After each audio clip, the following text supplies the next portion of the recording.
Hello, and I hope you are doing well. Welcome to my studio. Today we're going to go over something a little bit different. Bob Ross originally did this back in one of his episodes when he was confronted with the idea of being able to paint a painting monochromatically with one color. So today we're going to go ahead and try to do that, but I'm going to do it not just with black and white, but with a special kind of black. We're going to use what's called a chroma black, which is a black that you actually mix yourself. You're going to find that it's got a lot more vibrancy, it's deeper, and it allows you the flexibility to be able to push it from one side to the other. And in this case, we're using phthalo green and alizarin crimson. So we're going to have a little bit of a coolness in the black, and we can add a little bit more to the red side, we can add a little bit more to the green side, but it's primarily just black. And we're going to mix, and we're going to have the black with titanium white, and we're going to make a monochrome color painting today. So let's get to it. Okay, so first you might ask, why do a monocolor painting, and what's the use of that? And well, there's a couple different things. One, well, what if you as a painter are colorblind? It happens, however rare it may be. You still want to produce something of aesthetic value. And this is going to go back to, speaking of value, this is going to go back to what we've talked about before. And this might make it a little easier for some of you all to understand, where value is the study of dark to light, or light to dark. It's that value range, it's that color, not color range, it's that value, the intensity of light to dark. And this is essentially going to be a study of that. So it might help some of you wrap your minds around what that actually is. Now, after that, once this has a chance to set up, it should make for a really, really nice underpainting if you don't want the black and white aesthetic, and you can glaze it and tint it and add whatever colors you want to. And you can't really go wrong in that situation, because if your values are correct, you can add any color that you want, and it should still look right. Meaning you could have a purple sky and an orange ground, and it doesn't matter, because it's still going to be recognizable with a purple sky and orange ground with all of the details that you had intended. So let's go ahead and get started with this. And now, if you don't have these colors, if you don't have the colors I'm going to use, you can use any monochromatic color. I would recommend a dark one though, like maybe like a Van Dyke brown, or a Prussian blue, something dark and deep. You can even mix your own, for example, like a phthalo blue and a burnt sienna, for example. There's several different recipes for mixing chroma black. Just you can Google them, you can find your own recipe if you don't happen to have these colors. So we are starting with alizarin crimson, phthalo green, and then over here I've got my titanium white. I suspect that I'm probably going to need more titanium white, although I'm probably going to use half of that to mix in with the black to make a gray, or it will mix in with the black to make some of a gray, so I can control my darker hues. And then of course you're going to want some that's going to just be pure white. So the ratio to alizarin crimson and phthalo green is, generally speaking, half to half. My alizarin crimson is a bit oily today. So we're going to start mixing. Now, unless you want some of these hues to come through, you want to try and give it a pretty thorough mix.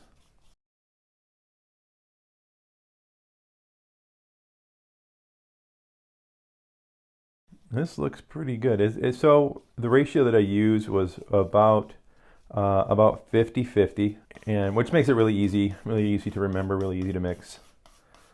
So we'll just test that. So I'm going to grab a little bit of white and mix it with some of this black that I have here, and we should come up with a nice gray, which we do. There you go. You see that? So it's a great way of testing your dark color. Sometimes your dark colors just feel so dark. You can't really tell what they are. Maybe it's got a bit of a hue to it and you don't know it, you don't see it because it's so dark. Well, this is it. Just add a little bit of white, test it a little bit, and that looks pretty good. That looks pretty good to me. Liquid Original. I'm going to apply this to the canvas by using the regular brush that we normally use. And just going to put on a thin coat. And what this is going to do is going to help the drying time of this painting. Now, a couple of things to note. Alizarin Crimson is a slow drying paint. So this would be another reason to use this liquid on your canvas. Titanium White is also a slow drying paint. Although it's not nearly as slow as Alizarin Crimson, it is slow, and you want to keep that in mind when if you're painting for something and you have a deadline perhaps, or maybe you're doing something for a show. You want to make sure that you have the ability to speed up those drying times when you can. There's also other additives that you can put in. There's some cobalt additive that you can add just very, very sparingly. So I just want to make sure that we have enough on here that is going to be able, the paint will mix with this.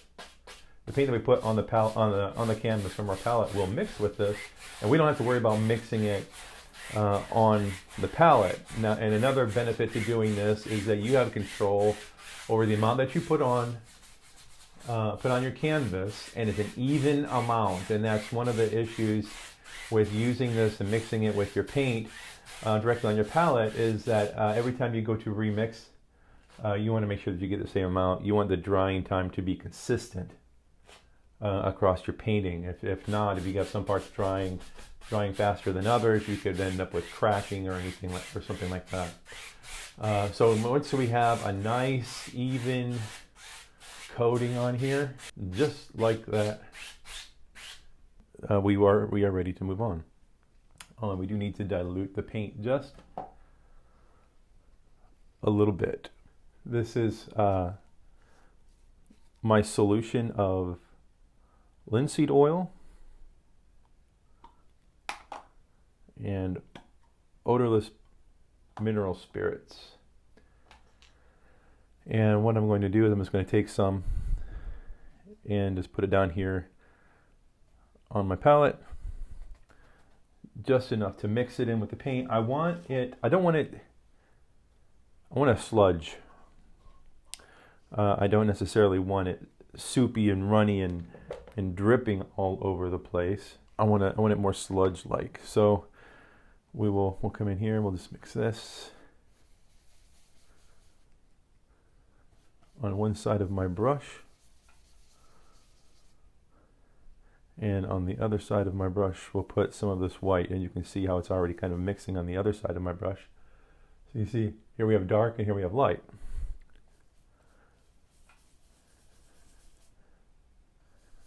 There. Now, how I want to do this, I think I want to put my my horizon in around in here.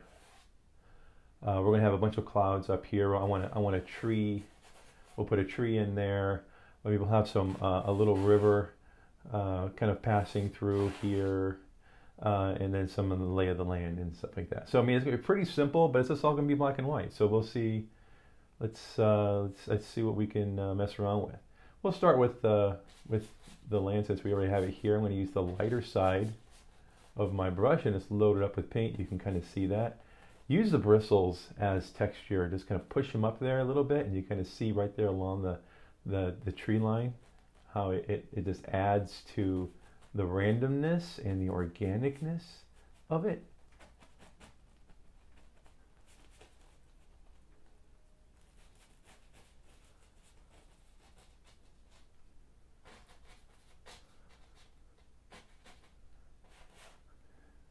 There we go.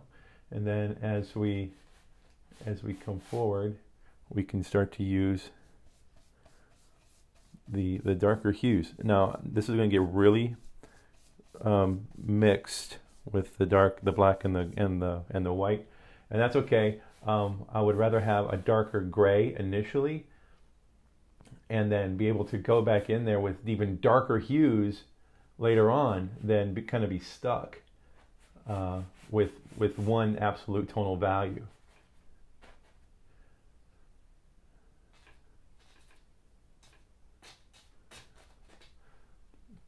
So here we've already tried to step the value, so we have something with a distance going on here, and we'll adjust that even more as we put in the sky, make it blend a little bit better, but we're just kind of blocking things in. So now we're going to go ahead on top of that. We'll start to put in some of the midground area. And just let some of that background, just let some of this here that's supposed to be way up in the distance, let it peek through. You don't have to cover everything up. Then right here is where we want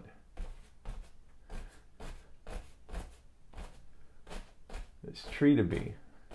It's gonna be, you're like, wow, that doesn't look like a tree. Well, hang in there with me. We'll get there.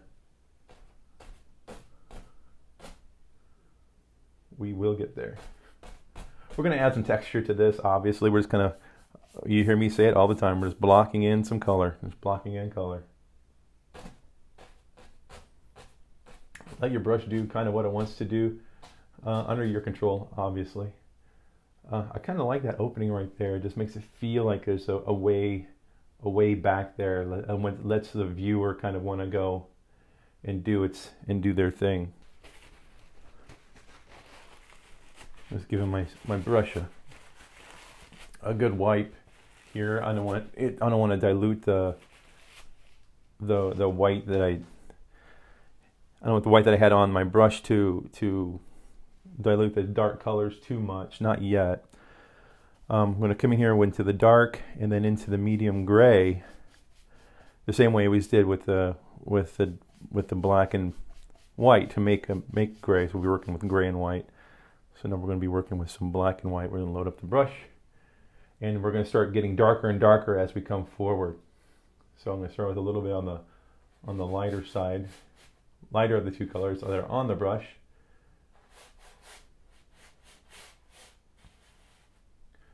Just start letting some of these things come through. Start sitting down some of these trees in the foreground. And start planning for some of this water that's going to be happening here. We can use our brush strokes to kind of determine the lay of the land here. And see, so this I think is going to end up being too dark. But that's okay, we can come back and fix that. And this is why. You see, because we have this dark of the foreground that's coming up here, and it's going to be fighting with that right back there. So we'll correct that.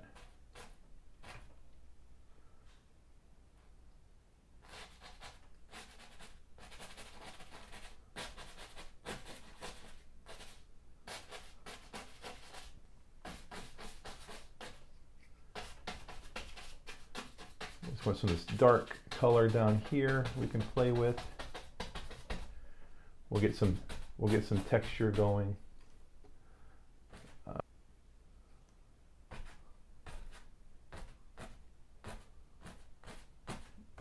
I'm working on the edge. I'm not worried about this right here. This is going to end up getting covered up. I'm using the bristles to create grassy textures for me. Right up here on what's going to be breaking, like you can see, this could be edge of water right through there. So I'm using the edge of the bristles to come through here and give me some shapes.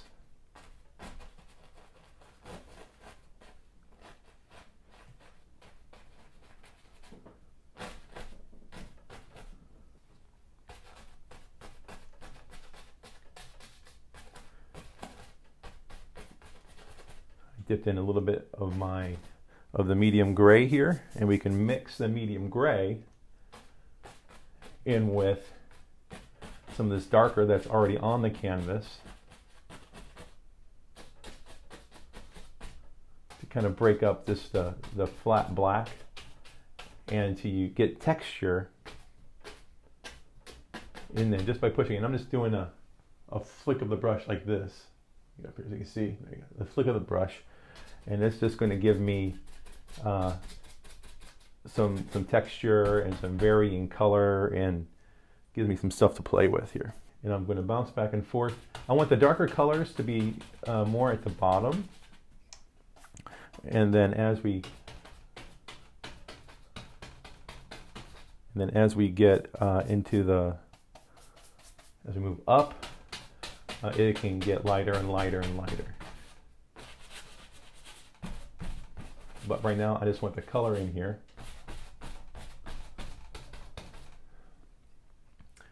Like that. And then it gives us the opportunity to darken where we want to darken, lighten where we want to lighten, and then start going in and adding some texture on top of it. See, because a thinner paint will stick to a thicker paint every time. So if you have trouble kind of getting your color to mix or lay on top of each other, just keep that in mind. You might need to thin your paint out just a little bit if your paint that you have on there is just a little bit too bold.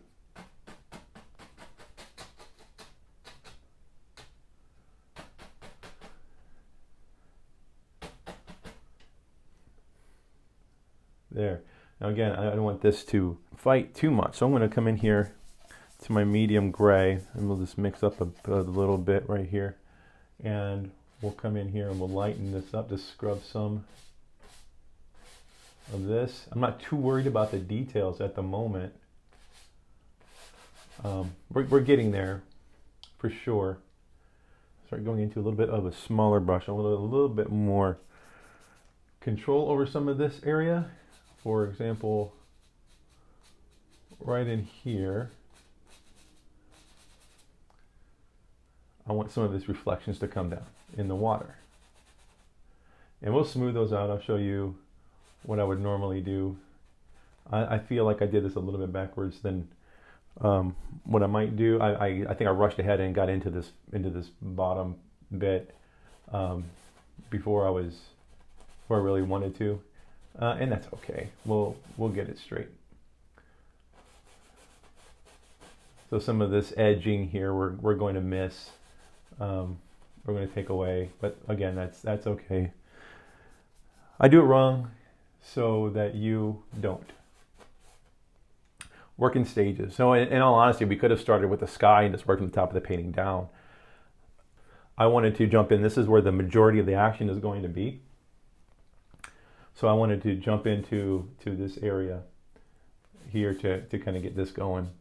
What do we do now? Well, I want to work on this water. I want this reflection to look a little bit better. So I'm going to use my 2-inch brush. Again, this is a nice brush. This is from the Bob Ross collection, this 2-inch natural bristle brush. And it's soft. And I have not found a brush yet that matches its ability to blend. So what I want to do is I'm going to put in a shoreline. I'm going to come right up here. I'm just going to pull down. Just wherever I want that shoreline to be, and just pull down. Just nice and soft.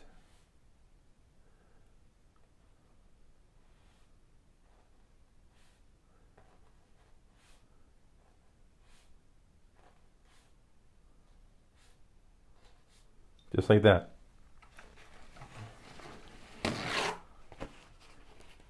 Then wipe your brush off. You need a clean brush for this. And now you can kind of see why we probably should have waited to put this bottom part in, but it's fine. We'll deal with it. And then we're going to go across, side to side. Right there. You see that? Take a swipe, wipe off your brush. Take a swipe, wipe off your brush.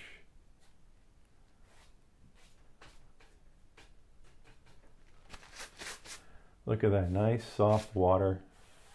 Okay, we're going to stay up here in the midground for a little bit. We'll come back down here. We're going to have to add some more. I want to add some more darks, and we'll do some texturing down here, and we'll break up the water line. Also want to add a shoreline in around in here, but let's go ahead and do that, I think. I'm going to take my palette knife and just grab this stuff.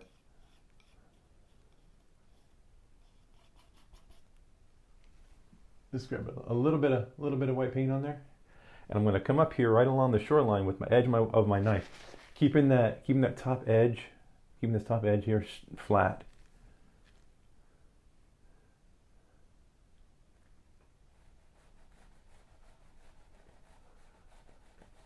Now this water line can go wherever you want it to go, as long as that edge is flat. I like to let it get darker as it gets closer to the edge of the painting. I don't want to draw the eye off of the painting, so let it get darker. Let the interest points be more in the center.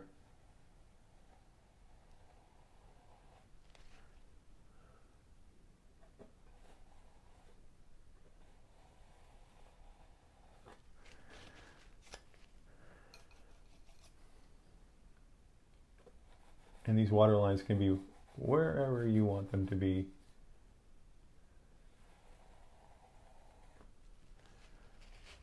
And break however you want them to break. It flattened, it gives us a shore line right there where the water is going to hit on the edge, and separates the land from the water with a little bit of value. Let's work on a little bit of texture. So just take a paper towel. Take a paper towel. And you want a bunch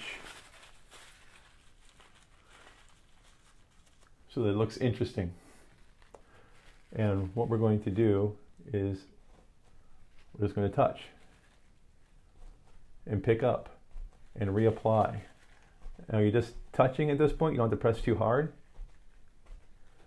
And when your towel gets too saturated, you just find a clean place and you just keep on going. It helps if you give some thought to where you want your light source to be, because you can pick up some paint from that area and make sure that it's not, you don't put any back there. It stays lighter on one side than darker. You can remove more paint from a specific area. Again, to maintain value. We're going to put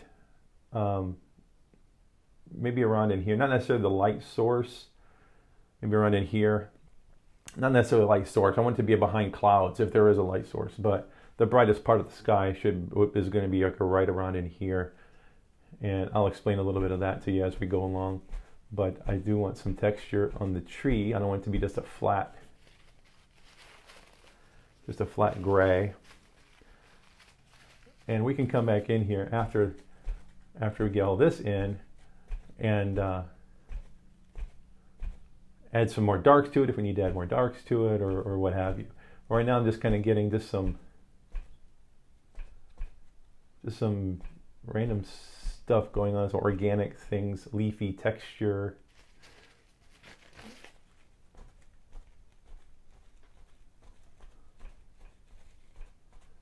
Twist it, turn it.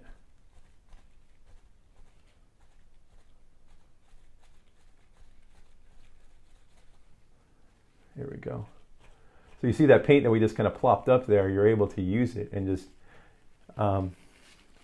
transplant that paint, make it useful somewhere else. Because if you want these to be shrubs and bushes, you want those things to look like little leaves that are on there. So this is just all an optical illusion. And while we're here, I know we're going to go over some of this on the bottom, but we can kind of start putting some of those highlights in, because it never hurts to add more dark to it, because you can always, again, using the same process, you can take some of that dark away.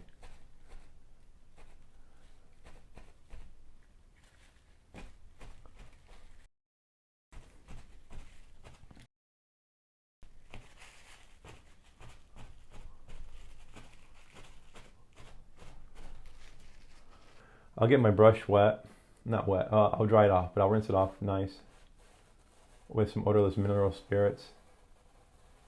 And you can come in and just take off some paint, depending on the texture that you want to work with or want to accomplish. I mean, maybe you'd use a different kind of brush, more of a flat, perhaps, or I'll show you. I'll use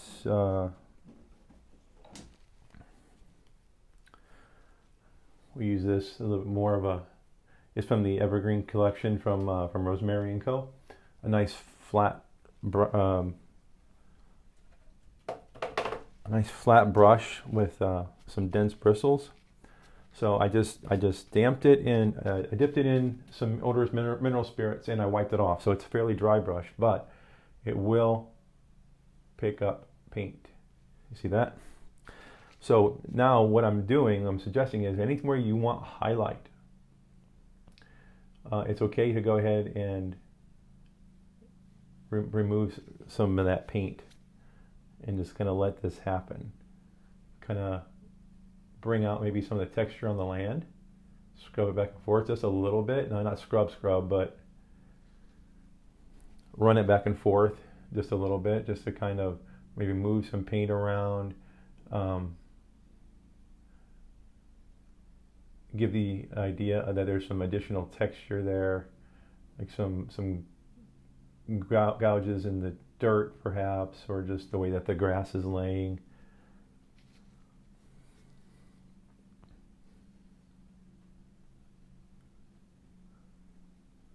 Use the brush in many ways. I mean, you can just twist it and turn it. Kinds of things like that, way off in the background, perhaps.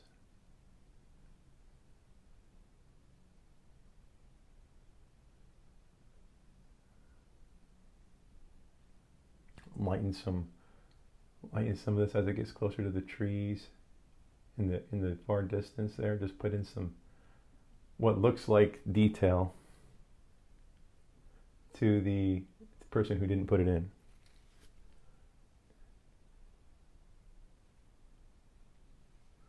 There, maybe something like that.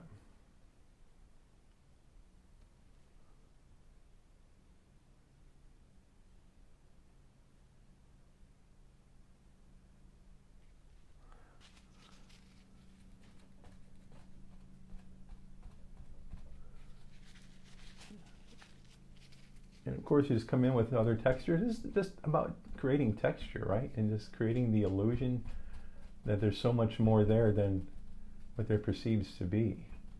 I'm just matching some of this reflection down here because it's closer to the water's edge.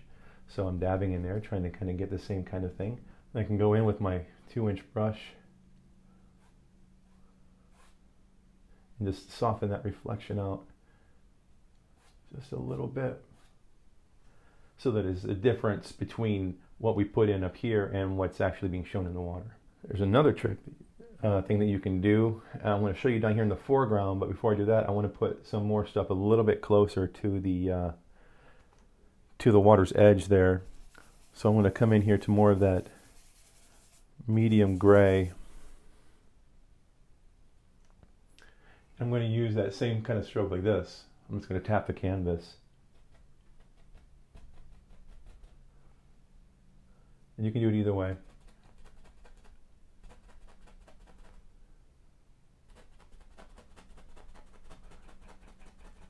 Turn your brush, you see what I'm doing here? Just turn it. You get varying degrees of value because of the black and the white that you have mixed in with your paint.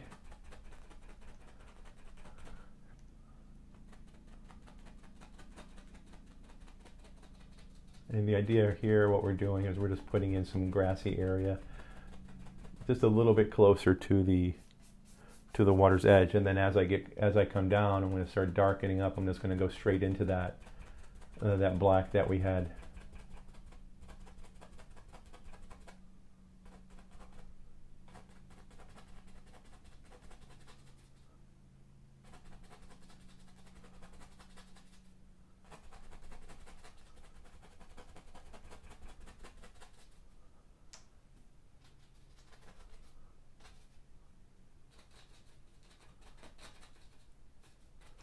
You see I'm putting in some places, putting in another. Like I'm going to cross this dark paint here, and I transplanted that dark paint over here to kind of darken that up. It kind of keeps the whole painting a little bit more homogeneous. And you can go in and you can use it anywhere you want to. You're not stuck just using it in specific areas. You want to add some details here and there, you can. Not a big deal.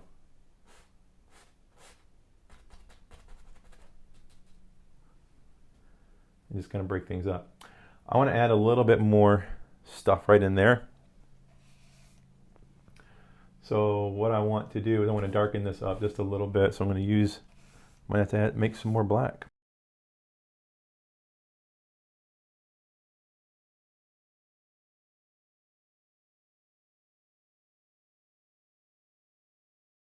And there I did what I told you not to do. I just dumped it all together. And now I need a little bit more red because I can see in the transparency of it. That is just a little bit of a green hue, and I don't want that green hue. So adding a little bit more red to my canvas, or to my palette. Say red, I mean alizarin crimson.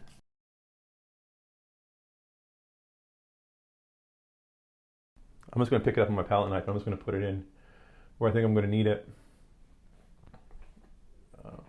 Right in here. There's still some oil on the canvas. You can kind of see how wet this looks. And maybe we'll add some darkness in here too. And you'll see some of my method. We'll see some of the rationale behind my madness here in a second. Because this is all just going to be texture. Well, first thing we're going to disperse this a little bit. Start tapping.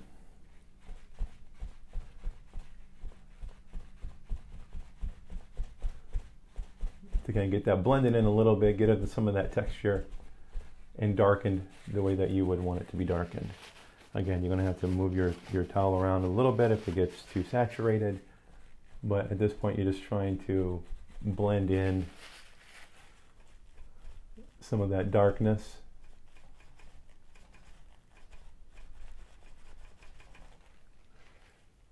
For the effect that you want. Now what we're going to do is we're going to take our towel and we're going to put in some tree trunks around in here. So we'll twist this to a nice taper, nice tight taper. And I'm going to put this on the canvas. I'm going to push a little bit. Not too terrible much, but I'm going to push. We'll just let it start here, and let's let the organicness of it go.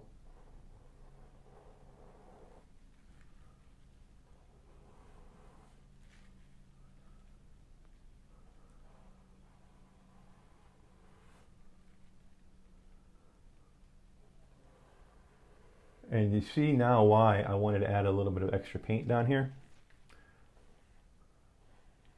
It gives me something to push around. Now I'm just kind of using the tip, just kind of just bringing it up, dragging the paint upwards through this copse of trees.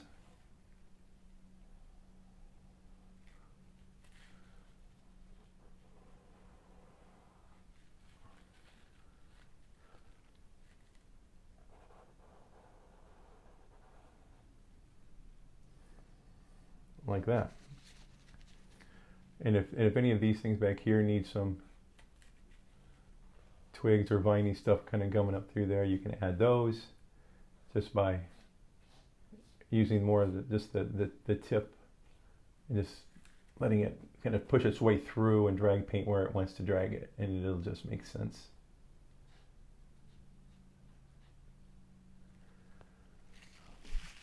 And then while we have this whip nice and tight, we can just apply it aggressively to the bottom part of the painting. This is the part that's closest to the viewer. So things are going to be naturally a little bit larger, a little bit more detailed, a little bit more contrasting. So again, this is a great reason to have it a little bit darker towards the bottom. You can see the whip is coming clear up here and is breaking some of this, the border of the water and the land. So it really gives the illusion that that's so much more forward than what it is. And it's cutting through some of this dark paint, and you can see the white canvas underneath it. And you can just let this go as high as you want it to go. If you want it to go clear up there, that's fine. Just let this be close to the viewer. And then you want to cover some of that up. Find a not so used place on your towel and just touch here and there. Just touch here and there. You don't want these grass prawns that are just sticking up there. You don't want them all in the same layer. You want to feel like they're weaving in and out of the foliage that's there. So you want to hide some of them, not all of them, but you want to hide some of them, and it just adds to the detail, perceived detail of your painting. Same as what we're going to do right here. We're just going to come up and just start dabbing, just like we did before when we were putting texture in. Same thing.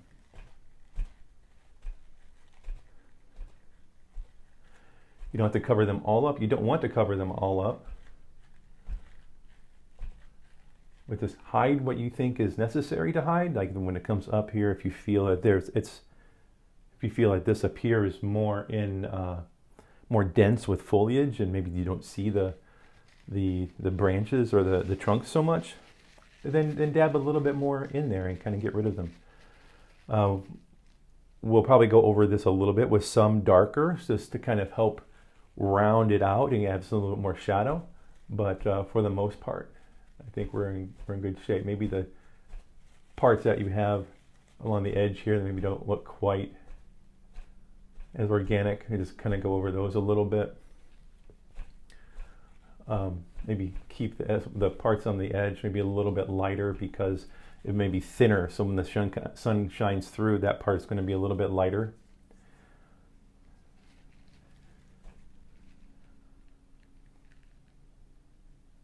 There, and that makes sense to me. So now what we're going to do, I think, just wiping off my towel, just putting some tone on the canvas. And what we're going to do is, I think we're going to work on some of the sky. I was putting some paint up here. Nothing crazy just yet. I'm probably we're gonna wipe this around and make it look presentable. But I do know that these are areas that I want to be in the dark.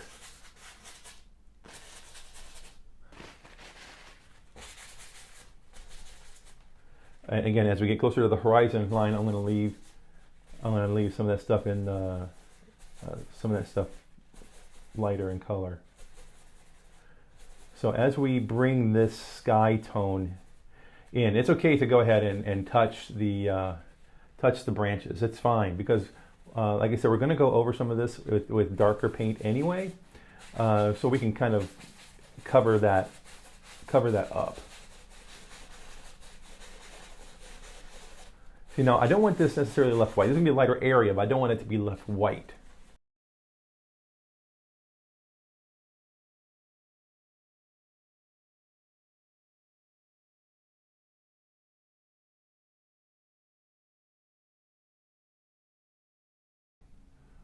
Now we will get out the 2-inch brush and we'll just kind of soften a lot of these brush strokes.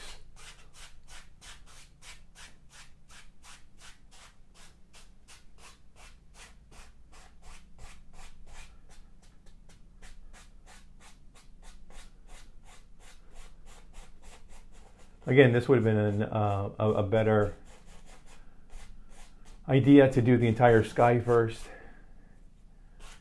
I got a bit overzealous in wanting to get straight to the fun part, which is the landscape for me. Soften that edge a little bit. Bring this down.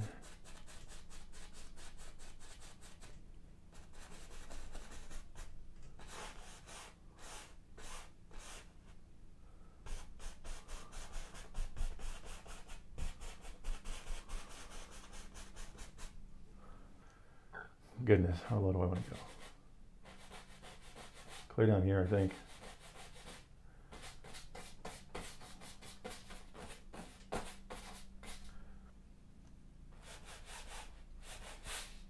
Yep, we're just going to go right over those trees.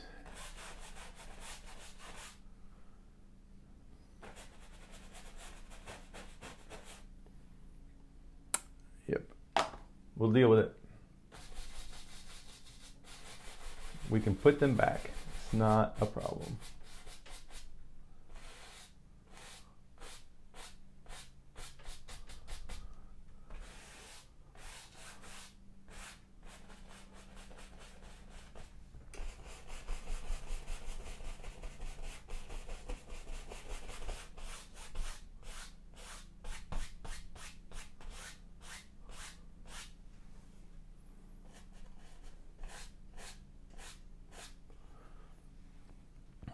Okay, now, while we have things in an amount of disarray, let's go ahead and work on that horizon. Just grab some white on my palette knife, and we'll just take it right in there, make a straight line right across there.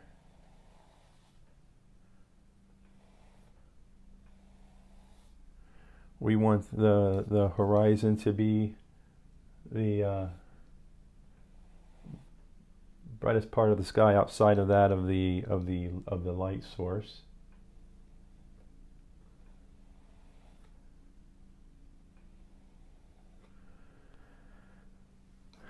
There's that side, and then straight across from there, right here.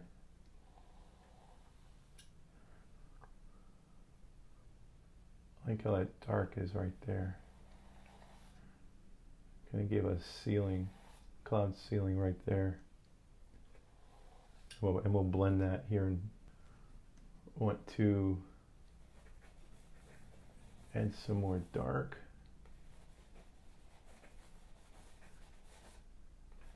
In the distance right here above the horizon, it's going to make the horizon seem a little bit brighter. When you have dark against light, you kind of intensify that light. So I have to bring that dark right up against a tree, which just means that we need to make sure that we highlight that tree nice so that it shows up really, really well.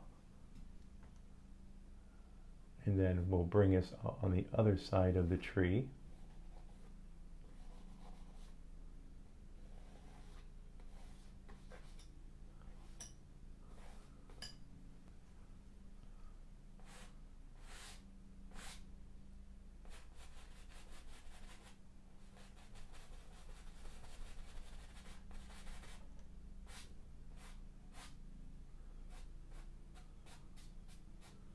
Just fluff it up, make it look like some clouds.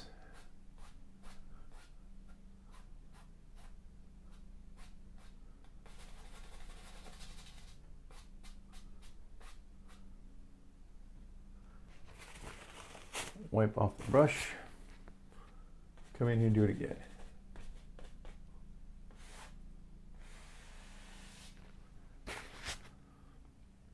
Remember, we talked about perspective before in previous videos. The closer things get to the horizon, the shorter in perceived distance that they appear to be, meaning from here to here on the horizon going back, maybe the same distance as something small like this going back on the horizon. Because it's further away, it looks smaller. So that's why I'm using these horizontal strokes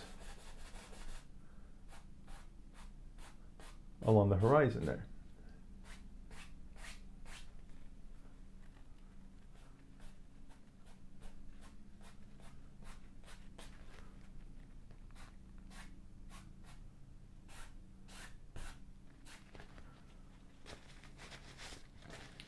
There. I think you can tell there's a little bit of a green hue in that. So what I have to do is add a little bit more alizarin crimson. Yeah, that's better.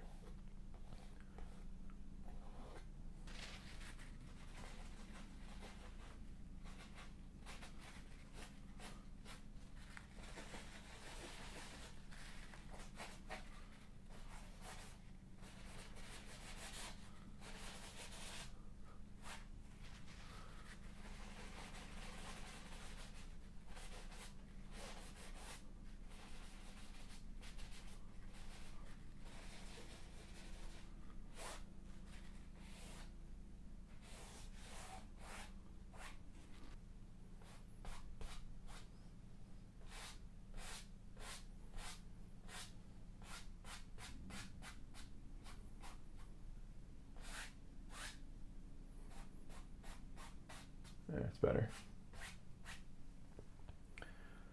That is better.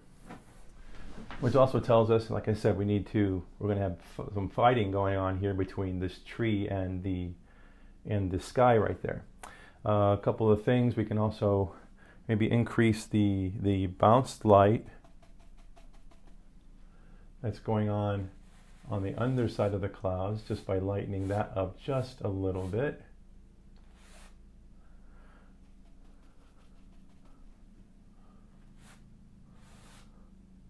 I just dipped my brush just tapped it into some titanium white just to get a nice even coverage on my brush, and then just come over this.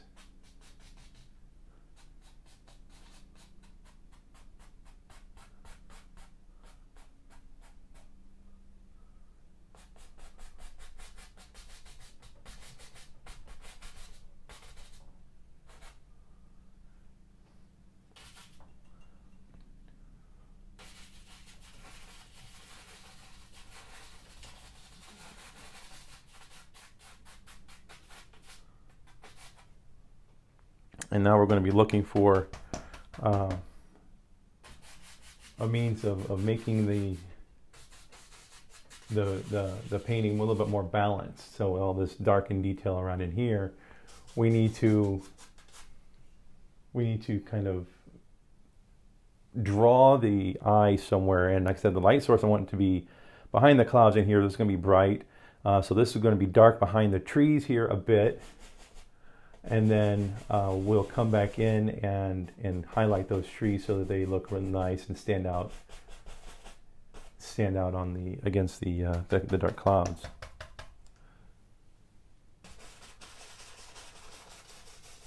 So to make that brightness of the clouds, the lights behind the clouds make sense, we have to darken up some areas.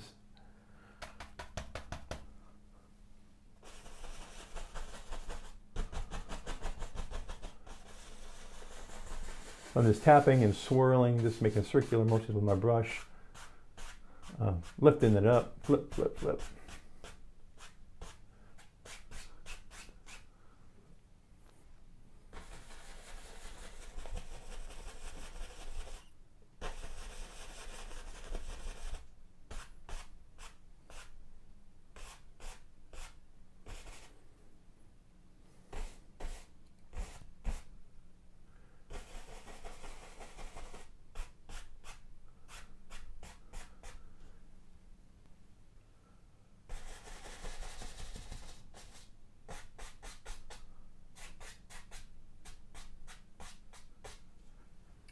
And like I said, I like to keep the edges of the painting a little bit on the darker side because I don't want to leave the eye off the edge of the painting if I can help it. If there's no reason to do that.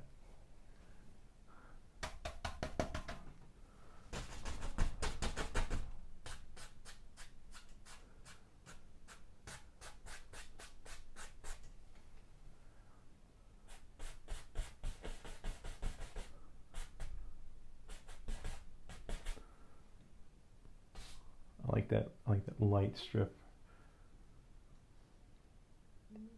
right there. I kind of feel like I want it on the other side too. It actually might help with bringing the tree out a little bit.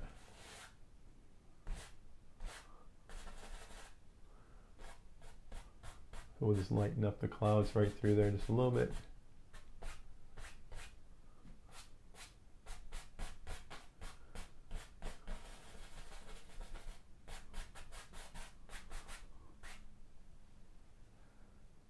Because clouds do what clouds do.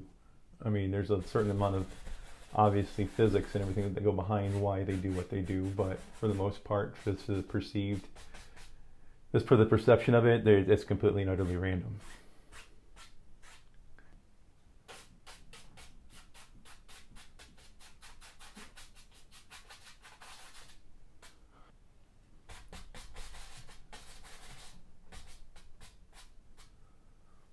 I'm going to come into my white.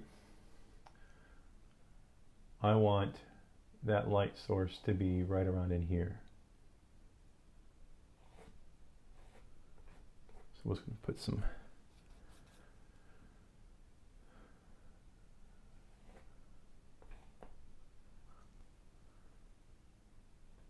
right up against the cloud. Kind of give that this dark cloud here a perceived edge. I think there's this stuff behind it.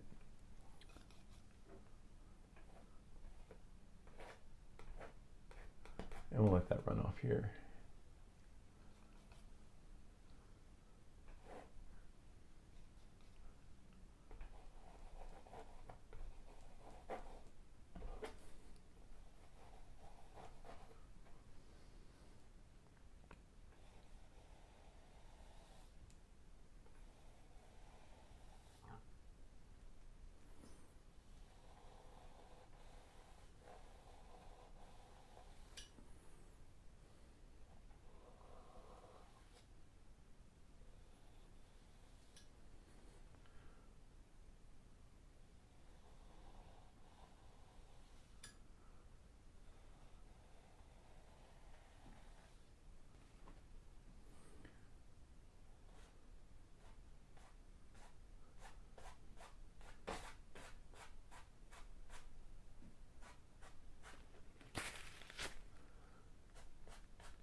Blend this a little bit. I mean, I don't want to, I like for this edge to be a little hard, but obviously it's going to be, it needs to be somewhat soft.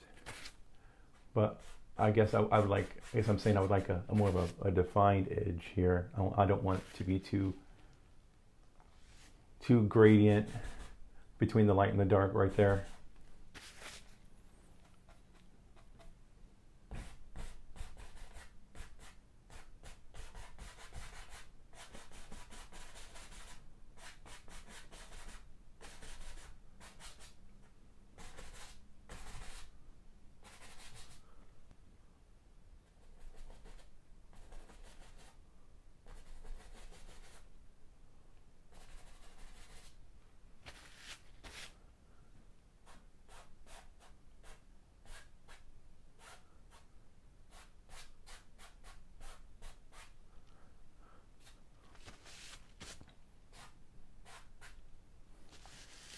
There, I think that's looking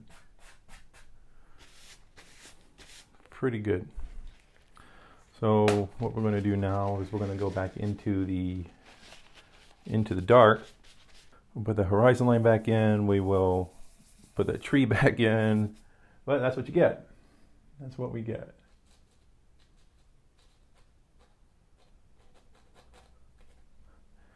And you know what? It works out because it gives us the opportunity to blend some of this stuff on the horizon with some of the lighter paint, the horizon paint that's up there, and it helps it to come back in together and make it look more distant, like it's actually part of the horizon.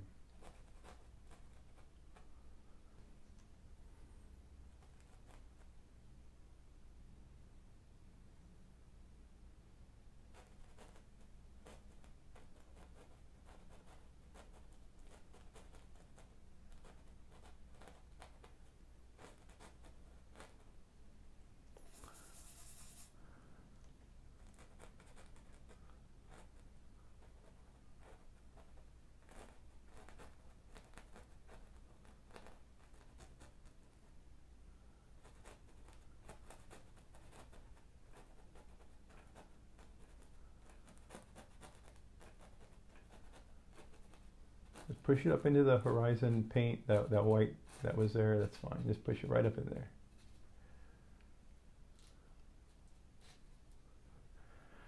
There. So again, there's that.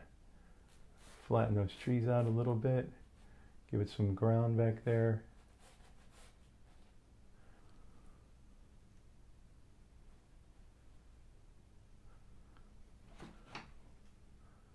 Put in some highlights.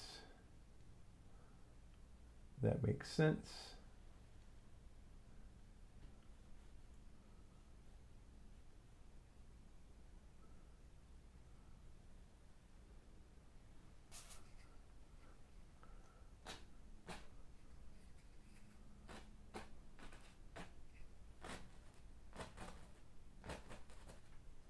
then on top of that, we can start putting in some of this other foliage and stuff that we had with the darker paint. Let it come up here and just kind of, you know, break the sky a little bit, cover up some of the background.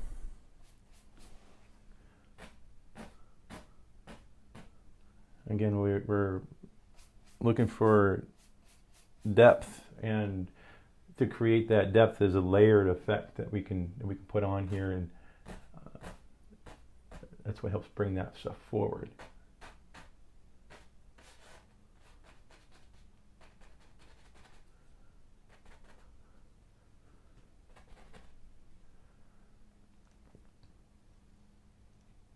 Okay, now let's get back to this tree. We're just gonna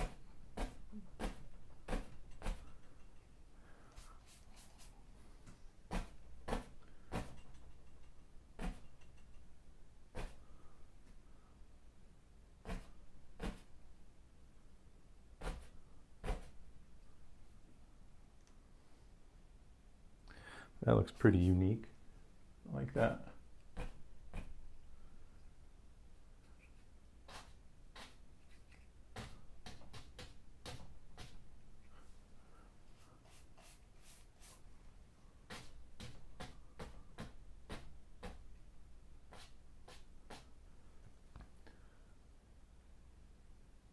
Put some of those highlights back in there as I paint over them, and that's fine.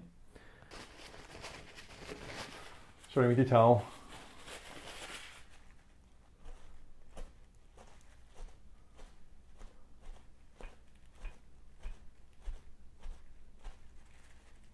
Right along the edges there, that's the stuff that I'm trying to get up the most, because I wanted to lighten up that edge where it hits the sky.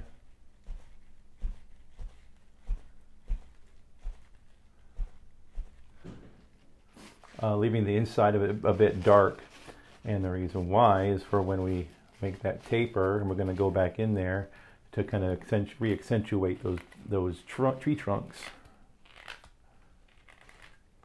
like that.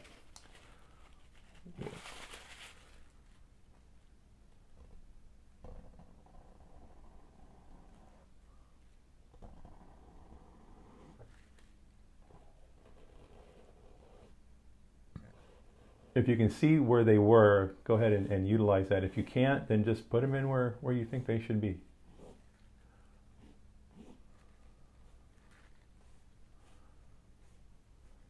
Like that.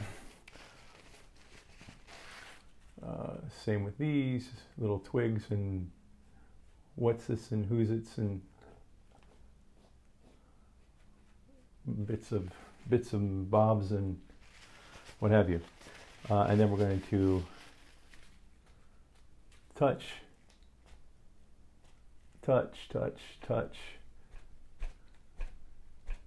cover some transplant paint, you know the drill.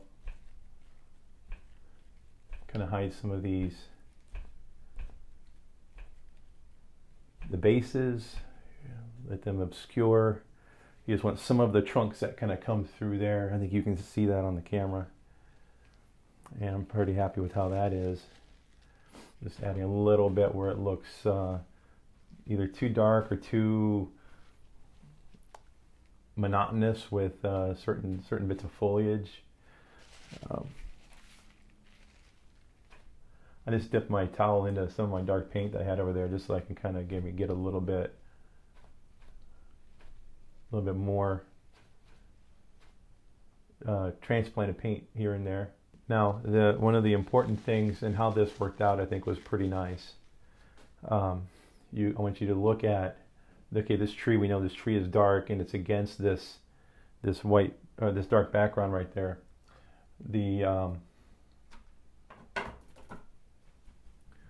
This white part above it is behind the dark of the tree. So one of the things that I want to do is I want to make sure that this part of the tree is light against the background. So I'm just going to take my brush and just lightly dab where highlights may want to be or should be as it's rimming the tree. As it gets closer to the center, obviously these highlights are going to fall off. They're going to get darker and darker as they get closer to the center. So what we're doing, again, is just where the light that's coming around the tree, where it's going to catch. And this up here, it's in the darker areas. You don't want to lighten that up too much because you don't want that to start fighting with that light area. So dark against light, light against dark, that's what you want to do. If you feel you put a little bit too much light, then just go back into your dark paint and darken it up just a smidge. I mean, we're just looking for a contrast. We're just looking for a play of light and dark off of each other, and you can apply that those highlights everywhere you want. Maybe on this piece here we have a little bit. Maybe on this piece here we have a little bit. Again, like I said, as we get closer to the edge of the painting, let's try not to hit that too much because you don't want to lead the viewer's eye off this edge of the painting. But where things start to fight with each other in terms of value and depth, those are the areas where you probably want to pick that back up.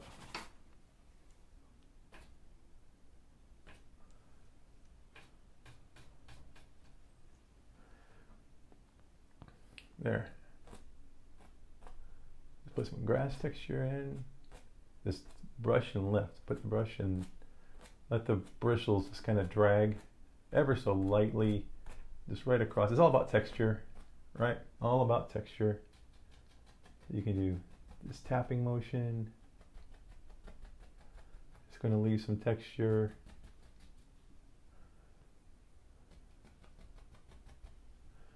And there we have it. So this is a really good underpainting. So now next time, what we may do is go back in there and do some glazing, and we'll be able to, once this is dry, now this has to be completely dry, we can go in there and we can, if we want to add color, if we want to add some yellows and some blues or maybe some purples to the sky, we can do that. If we want to add some greens to some of these highlighted areas, really kind of help make these things pop out, we can do that. If we wanted to add a bright yellow green to that background right there, to kind of assuming that sunlight is hitting right there really hard, we can do that.